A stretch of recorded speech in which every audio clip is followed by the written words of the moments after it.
This happened years ago when I was about 13 or 14, when I was a young teenager, back in the fall of 2006.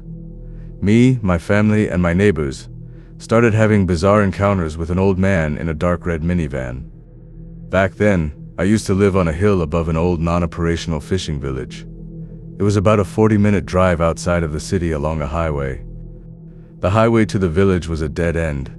There was nothing down that way except housing. There wasn't even motels or any stores. Most of the houses were homes to elderly people, while the others were abandoned fishing stages that overlooked the water. It was very strange to see anyone that we didn't recognize down in the area, especially from September till May. We would get the odd tourist during the summer months, but never from fall to spring.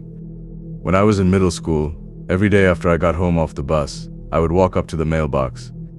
It was about a good 15-minute walk along the highway. The mailbox was up the road towards the city. Past my house, there was only about 8 other houses, all on the same side of the road as mine. After those houses, it was just thick trees and marshes. I used to like to call the area Silentville instead of Silent Hill.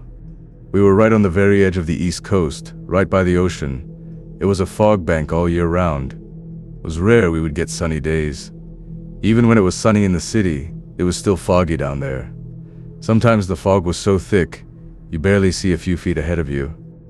Anyway, one afternoon after school, while I was on my usual trek back home, after checking the mailbox, I heard the rattling of a vehicle in the distance. I always walked facing traffic, since my mother would have a fit if I didn't. Safety rules and all. It was crawling towards me, its headlights clearing the fog. It was probably going about 5 miles per hour, which was odd considering the speed limit was about 70. The minivan came to a halt about 10 feet ahead of me. Just stopped, right in the middle of the highway. I continued towards it. I figured it was someone looking for directions. As I neared the window of the car, I could see an old man sitting in the driver's seat. He was of a fairly small build, with light gray patches of hair on his head. His eyes were very watery and of a dull blue color. "Hello, young lady," he said in a very soft voice. "Hi," I responded. He started making small chat with me. I really can't remember what, but it was just sort of casual talking. I noticed he had a small, fluffy white dog in his passenger seat. The thing that really struck me odd about this dog was its body language. You see, this old man would move his hand a lot while talking. Every time he would quickly move it, his dog would sort of scrunch further back in its seat. It seemed a bit afraid of him. Another thing odd was, he always kept his other hand between the 2 seats. I could sort of make out what seemed to be something of a metallic material under his hand. After chatting with me a bit, he slowly turned his head away, then continued up the road towards the city. I shrugged it off, just figuring he was a relative of someone down in the village, and continued home. About a week went by without seeing him, and by then, he was just a memory. I was on my way up to the mailbox when I heard the familiar sound of rattling coming down the roads towards me. Him again? I thought. I was a little weirded out by him, so I jumped down into the ditch and hid in the brush. I watched as he sluggishly drove by. The entire time he was looking around, observing. Sort of like a hunter looking for prey. After he was long out of sight, and I couldn't hear his vehicle anymore, I jumped up from the ditch and hurried my way up to the mailbox. The last 6-minute stretch of road had no housing, so it was pretty isolated. After snatching up the mail, I started hurrying back. And that is when I ran into him again, in the worst place possible. The long stretch with no houses. This time he was coming up the road quite fast. I didn't have time to hide. He pulled up next to me and said, "Hello, dearie. Why were you down in the ditch earlier?" Oh shit, I thought he had seen me. "Oh, I thought I had seen a cat down there," I said. "You like cute animals, dearie? Get in the back seat and play with my puppy. She loves kids," he said, smiling. "Hey, no thanks," I said, as I started to walk away. He reached out of his window and grabbed my arm. "Please, dear, I insist. I can drive you home. You live around here, right?" I stood there dumbfounded. How did he know which house I lived in? I shook him off and started to run. He started backing his car up after me. I bolted down the road and didn't look back. At the time, my aunt lived a few houses up the road from my house, so I ran into a driveway and started frantically banging on her door. She came to the door and let me in. I used her phone and called my mother to come pick me up. After we got home, I told her everything. She was very upset and called the police. They basically told us they couldn't do anything, especially since we didn't have a license plate number. After that, I wasn't allowed to go on walks. He continued to show up. Usually twice a week, right after my school bus dropped me off, he would come driving slowly down the road. One day my neighbor asked him what he was doing. He responded, "Oh, I'm just a lonely gentleman." I saw a woman one day down the road working on her garden, and she just captured my heart. My neighbor told him she was married. He just laughed and said something along the lines of, "If you want love to work, you have to work for it," then drove off. My neighbor got the license plate and called the police. About 40 minutes later, the police came down, but he was long gone by then. Our neighbor waved the police over and talked to them. They told him the car had been reported stolen a few months back. Sometime during November, my parents were out in the evening doing yard work. He stopped in front of our yard and was asking my parents where I was. He said he missed our time together and felt neglected. My parents got really upset and chased him away. A few days later, I was up late at night playing Final Fantasy VI on the Xbox 360 in the den. The den was on the bottom floor. I used to keep all the blinds open with the lights off in the room. I liked looking at the night sky. People could probably see me through the window since it was facing the street. So there I was, illuminated by the TV, all cuddled up in my big armchair having a late-night game session, probably about 2 a.m. And I see the familiar red minivan slowly coming down the road. I froze. It parked a few feet up the road from my property, in between our house and the house next door. There was a small driveway that led to nowhere, going in between our land. He stopped his car, turned it off, then came out. I watched in horror as he walked closer to our house. I was terrified. I pushed myself as far back into the chair as I could, hoping he wouldn't see me. I felt like screaming, but my parents were upstairs and both were sound sleepers. He paced back and forth in front of our house, sort of staring. He was looking into the den. Now this is the extremely strange part. He just stopped in place, then laid down on the side of the road in front of our house. He just laid there for a good hour. I was frozen with fear the entire time. After about an hour, he got up, then strolled back to his car and left. I ran upstairs crying and told my parents. They called the police again, but he was gone by the time they got to us. We were all frustrated. The police, despite having his license plate, couldn't do anything, and this guy was coming around harassing and terrifying us and our neighbors. This went on till about March. About a month passed without seeing him, and that is when we got the news. Our neighbor, who was good friends with someone that lived down a dead-end side road up a bit further, had been on a walk to his friend's house. He spotted the red minivan off in a driveway of a house that had just been put up for sale. He got filled with anger when seeing it and ran over. When he got closer, he noticed blood on the passenger side window. He went to the closest house and used their phone to call 911. He went back over to the car to check it out. The car doors were unlocked. He looked in the window to see the small dog's body, a wallet, which had an ID in it, and a bloody wrench wedged between the two seats. He left and waited for the police to arrive. Our neighbor stayed in contact with the police. Apparently, the guy had left in a hurry, leaving his ID behind. Turns out he had just been released from prison not too long ago for offenses towards minors. We didn't get any details though. I felt so horrible for the dog. I really hope he never got his hands on another animal again. I sometimes worry that he went on to harass other people the same way he harassed us.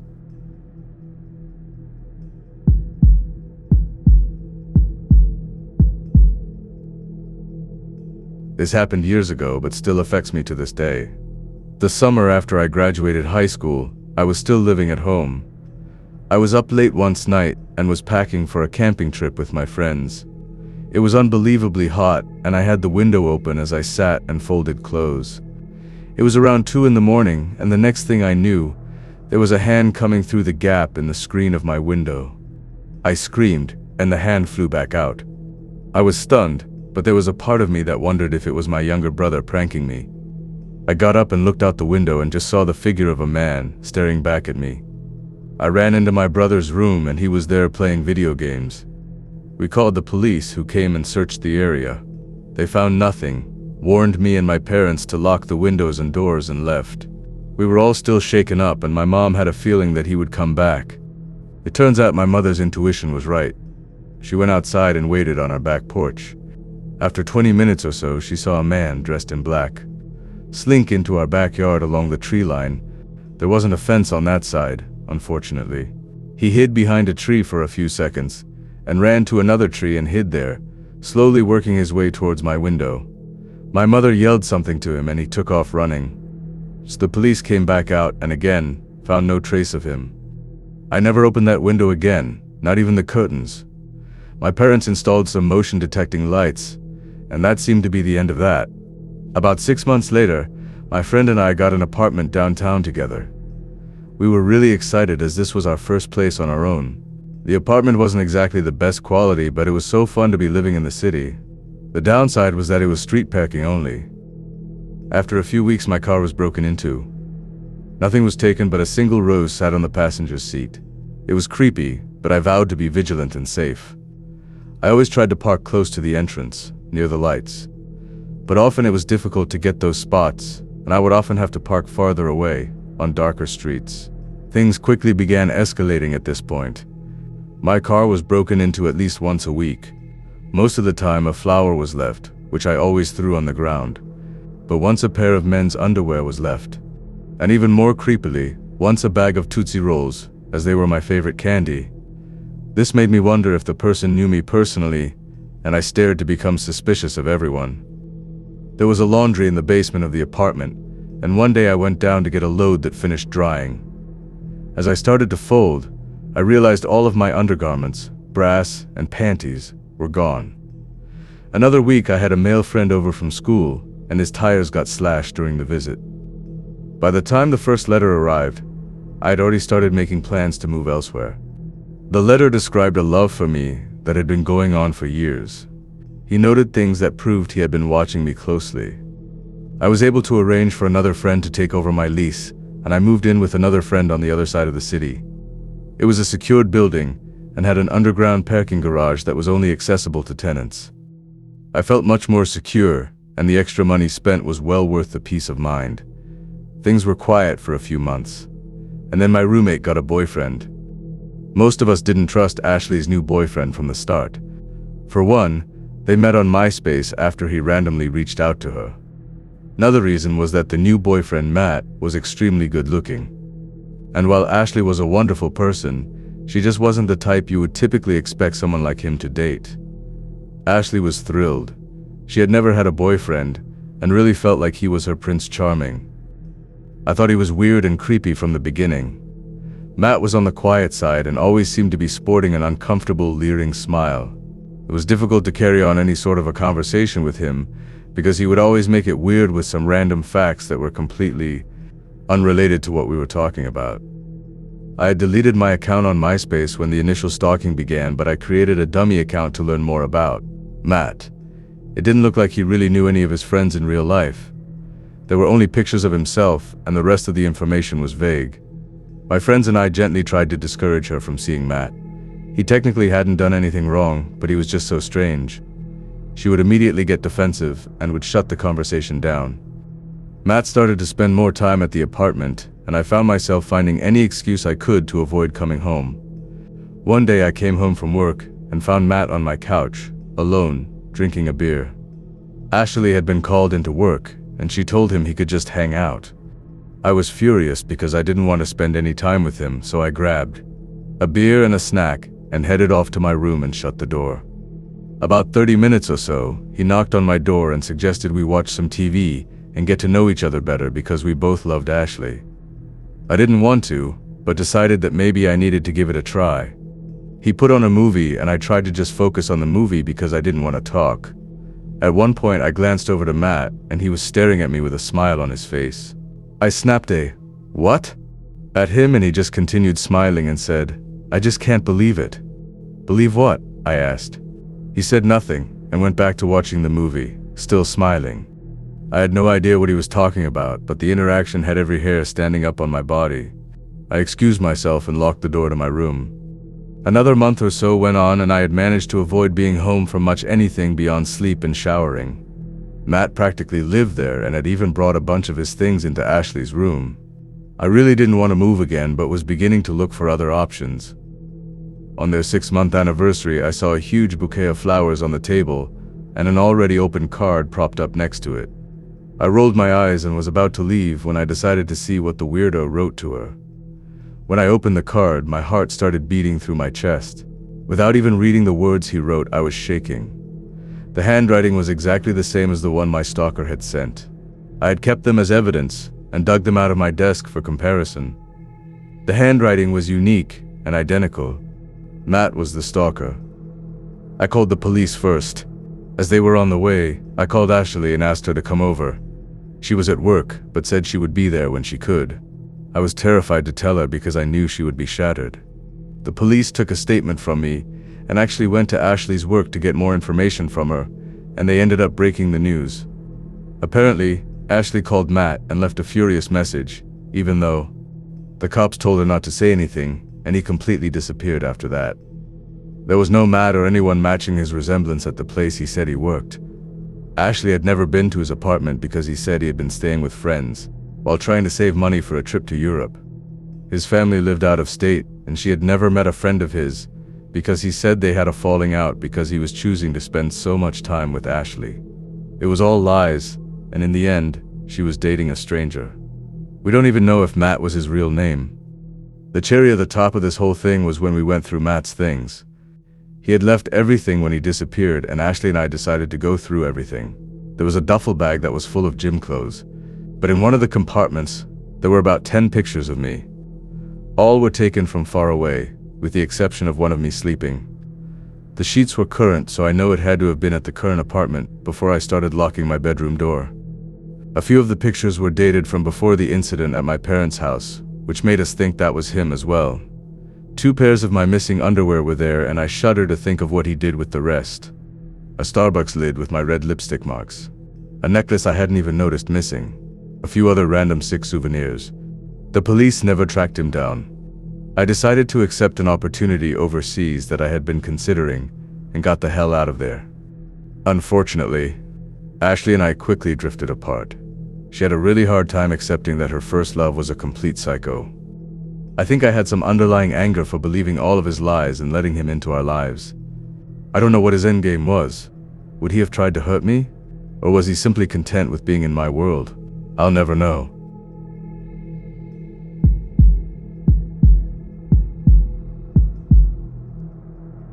I was back home for the summer for the first time in a year after starting uni. Our home was just outside of a small town with forests all around. There was also a small man-made lake, which was diverged from a river that ran for miles through the forest and ramified into a few streams east of the lake. Near my home, there was a small grassy path that led to a river, following along a stream.